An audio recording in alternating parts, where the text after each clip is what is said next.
Today we're in Franklin County visiting with our guest, Dr. Scotty Green from the Franklin Veterinarian Clinic. Today we're going to talk a little bit about cattle restraint, how we restrain using ropes and work around a facility on large animals. Dr. Green, show us some of the techniques that we should use so that we're safe when we work around these large animals and we can still get the job done and utilize those tools that are available to us. Okay. Luckily today we have a portable chute with us, and we have this little brown Swiss heifer. We picked on a small one to work on today to demonstrate with.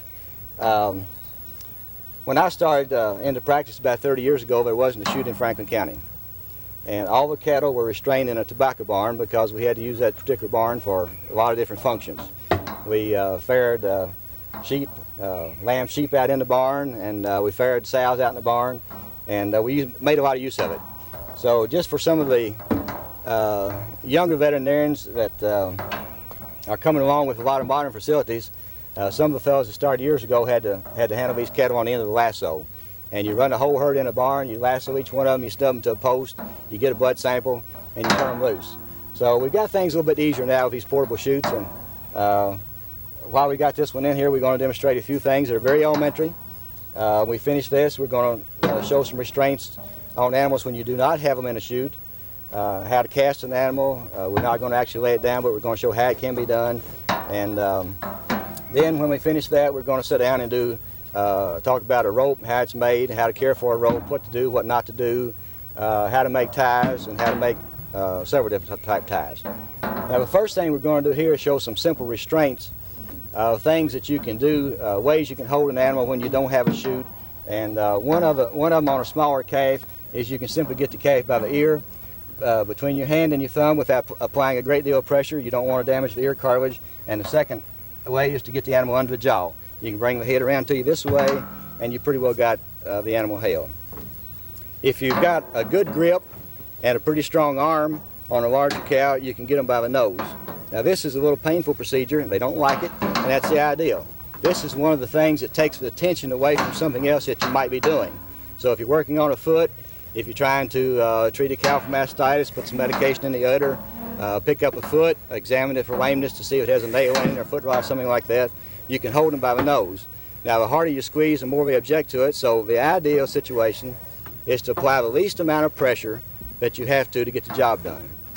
And this is going to be true of all the restraint that we talk about today. The least amount of pressure that you can apply to get the animal examined or to get the animal treated. Now another good hold on the front of the cow is the lip. This is a pad out here that you can get in your hand like this, and there again, if you have a strong grip, you can kind of lead this cow around a little bit and kind of make her do what you want to.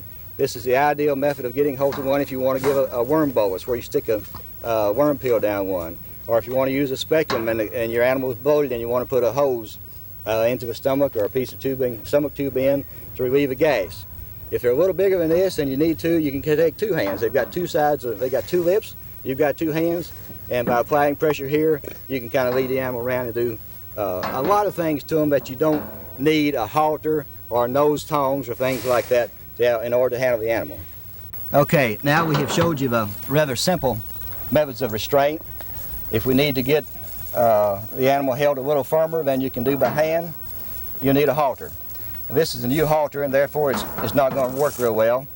Halters and lassos and shoes are all about alike. They're not good till you break them in, and they have to be about halfway worn out. Now, I know this seems elementary, but I've handed this halter or a halter to enough people to tell you that everyone does not know how to put on a halter. So I'm going to demonstrate at least one way to put on a halter. It doesn't make any difference how far you make the bottom loop. That's exaggerated, but it doesn't make any difference.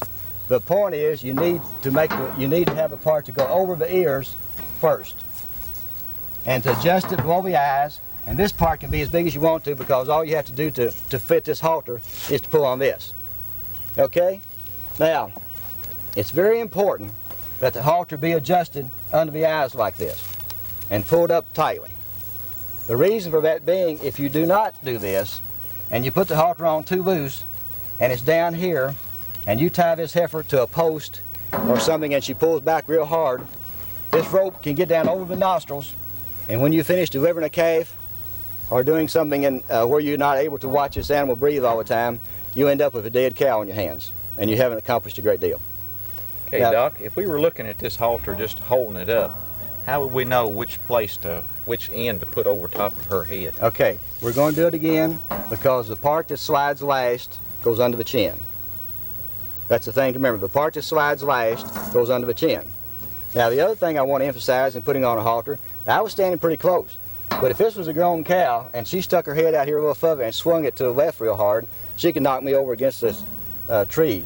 And the other thing that they can do is they can step forward and they can get a neck out about this far, and they can take that neck down and make a swoop with it and knock you to either side. So it's rather important to stand back at a little bit of a distance when you're putting this halter on to keep from getting hurt. So you can stand back and get on your tiptoes and reach over here like this, but just over the ears first. Let this dangle down under the chin and then draw it up like so. What we want to do now is bring this heifer's head around to the side. And one thing I would like to caution you about is you can pull this rope just as hard this way as you can wrapping your hand around it. And although this heifer is in the chute and you're very likely not going to get hurt under these circumstances, this gets to be a real bad habit. And since habits are hard to break, let me advise you not to wrap a rope around your hand, please. Okay, now what we're going to do is we're going to tie this heifer's head back, and I find that a lot of people have a tendency to put the rope this way, but when you do, you just have a direct pull and you have no leverage whatsoever. So let me caution you to not fight with it when you're doing this, but just go ahead and put the rope around this way because it's plenty long to do that with. Here you've got a half hitch already. It solves all the problem. Let me just let this come right down here. You pull her head around here, and you come around the second time, and you make a slip knot. Now the reason for the second time is it takes all the pressure off of the rope, and consequently when you get ready to untie your knot, it's no problem to untie the knot.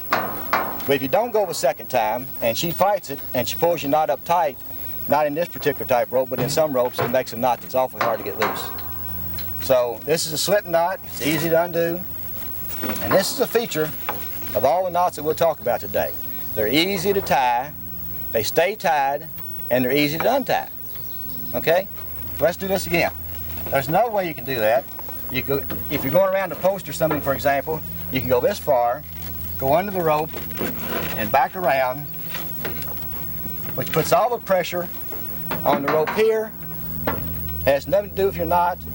You tie you a simple slip knot, you go over the rope, and slide this back up through here.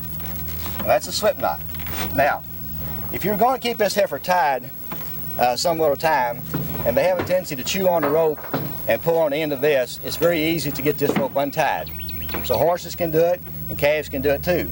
So a lot of times if you tie this and you want to make sure it stays tied, you want to drop this end of the rope down through here, through your loop. That doesn't make it easy to untie. You no longer have a slip knot. But you've got a knot that when they pull on it, at least they don't untie themselves and go walking off someplace. Okay, Dr. Green, now that we have the animal restrained around in that position, what are some things that we might use that restraint to do to that animal? Okay. If we were going to dehorn, for example, and we wanted to put a block in here before we dehorn, we could have the animal positioned in this position, because whoever's going to help do the dehorning will be standing about where you are and putting the dehorners on. If we had a case of pink eye we wanted to treat, we could have the animal's head pulled this way and raise this eyelid up and dust the powder in here or spray it. Or if we wanted to inject the eye with an antibiotic, we could do it with the animal in this position. If we want to do the other eye, we take the head around to the other side, tie it on that side, and then do the other. Is it necessary to have an animal restrained like that to put in, say, ear tags or implants or things like that? Okay, no. As a matter of fact, the way we started with no halter, no nose lead or anything else, you can tattoo your calves, and implant the calves. Now they're going to jump around. You can put in fly tags, it's very easy to do, but on your implants, you'll probably do a better job if you have your animal restrained, because when you put the needle under here, they do a lot of jumping around, and if you don't put your implant in right, you might as well not put your implant in at all. Dr. Green, what about using other halters on large animals? Okay, I want to show you what's called the Wyoming halter. It's a piece of rope about 12 feet long, and you splice a ring in the end of it. It's a right simple halter, and I think it can be used for a lot of other things besides that. As a matter of fact, we're going to show in a minute how to pick up a foot with it. But this is made by, or this halter is put on simply by going around the neck, coming up here by the jaw, going under the chin, back through here a second time, and you've got a Wyoming halter. So you could almost just use a straight piece of rope with a ring in it. A piece of rope with a ring in it is called a Wyoming halter. Okay? Now,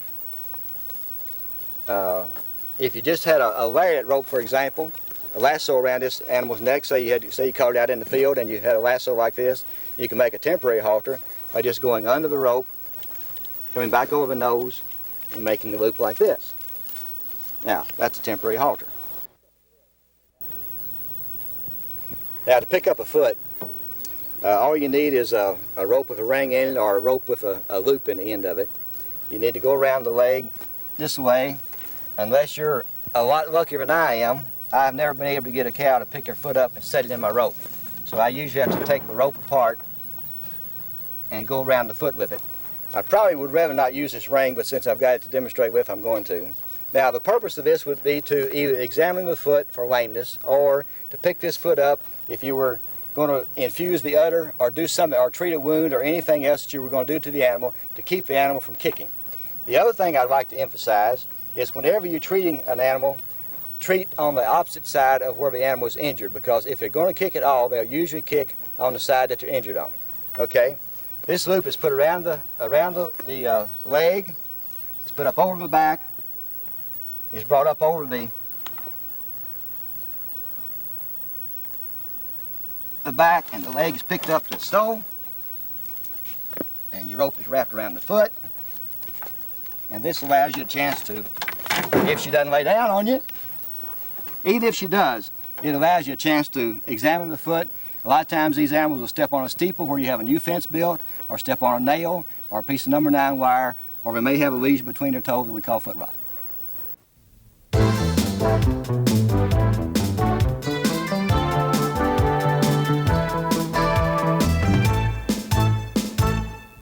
Dr. Green, if we were going to trim the feet on a large animal, how can we use ropes to do that? Okay, there's 2 ways to cast an animal. I'll demonstrate both of them, and I'll give you the pros and the cons.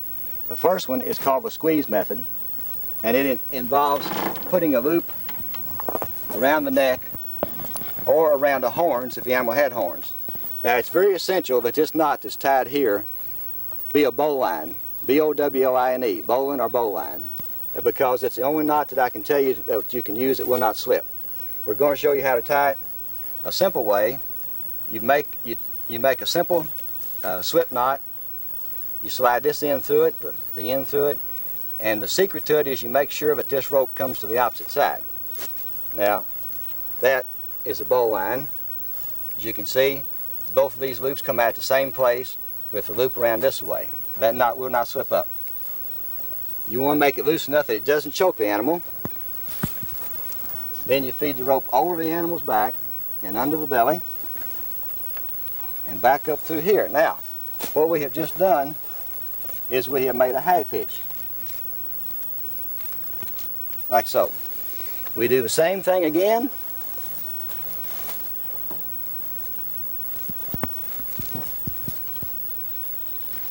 Back here, we want to avoid the udder at all possible. If you got a big Holstein cow or something like that, you're going to impinge upon the milk vein.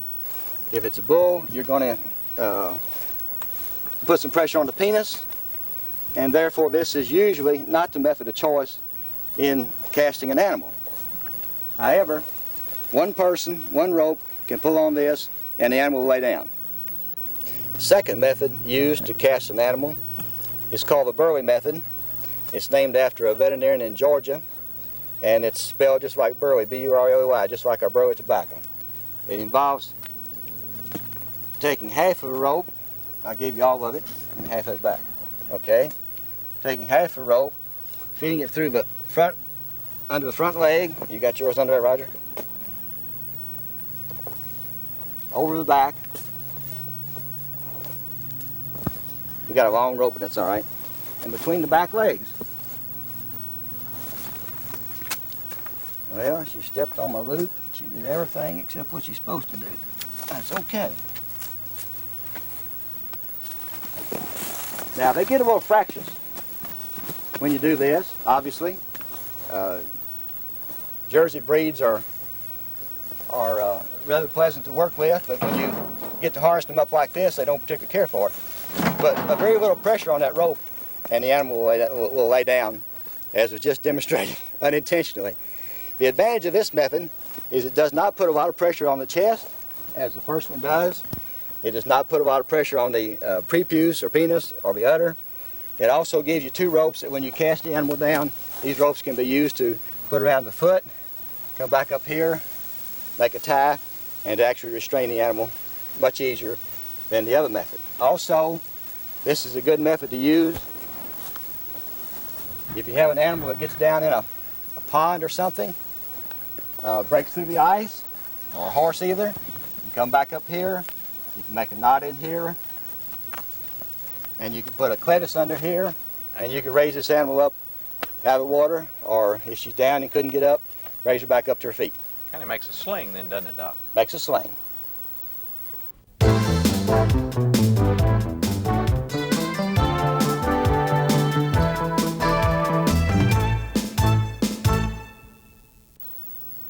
Okay, another knot that is real useful on the farm is called a clove hitch. And a clove hitch is made by turning this rope over on top and making the loop this way. And this goes under this, and it goes over an object like this, say a bumper hitch on your vehicle. It makes an H. But this knot, when pulled up, will not let go. You can pull on this as hard as you want to, and it will not come loose. But it's an easy knot to get undone because you just kind of wiggle it a little bit and you get it off. So it wouldn't be good to tie a boat up with, but if you want to tie on a load of hay, or anything, if you want to put this over a bumper hitch on your car to say drag a log or something, it's so simple. It's not a knot, it's a hitch. And hitches don't weaken your rope because you don't put a lot of pressure on it, and you don't fray the fibers in your rope. So this is an excellent knot to use. The other one that would be useful on a farm is what we call a timber hitch. And a timber hitch, you go over the rope and come back and then wrap around it about 3 or 4 times through here like this. And you pull that knot up, and that's a timber hitch. And you can pull it on this all day, and the reason it won't come undone is because the rope is pulling against all those little wraps you put on there. But you did not tie a knot in it. If you don't tie a knot in it, you don't weaken your rope. So there's 2 knots that are very useful on the farm that are easy to untie, they're easy to tie, and they'll do the job. Now the other way, if you had a pole here and you couldn't put it over the end, the second way to tie the knot, and I'll see if I can do it backwards here for a camera purpose, is you go over the rope and come back and slide this end up through here. Now you've got the same knot again. It's a clove hitch, and it's a very useful knot. Now the other knot I want to show, some of these are 6 basic knots that tenderfoot scouts have to know before they can become a tenderfoot. This is called a half hitch, and you come through here. We put a half hitch on the cow a while ago. You come through here, and you come through here a second time. You've got 2 half hitches, and 2 half hitches makes an excellent knot. You pull it up like this. Now there are improvements on that. One of the improvements on this would be if you come through here twice, and then come back up here, and you do this the next time, and it looks like the same knot, but it's not the same knot because this knot won't slip, or the other one will. Now, demonstrations, that's the way they work. Roger, take my word for it, it won't slip. This is called a taut line hitch. You can loosen up on it, and then you can pull on it. You can loosen up on it, and you can pull on it. Okay? That's a taut line. That's kind of an improvement on 2 half hitches. And I guess that we would be unfair if we didn't tie a square knot. This way, this way, this way, this way, and back this way, and that's a square knot. Now we could use that if we were putting baler twine in the back of a baler, couldn't we? All right. I'm glad you've asked that question because there's a better knot. The square knot, although it's a traditional knot, is not the better knot to do that with. The better knot to do that with is called a sheet bend, S-H-E-E-T, sheet bend.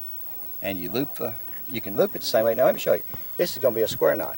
You go in through here, go around, and come back out through here, and you have a square knot. But if you won't go back out through there, and will come up under this rope that you went through to start with, and use this, now that's a sheet bend. This is a better knot than a square knot. This is a knot that's used to tie two ropes of unequal size.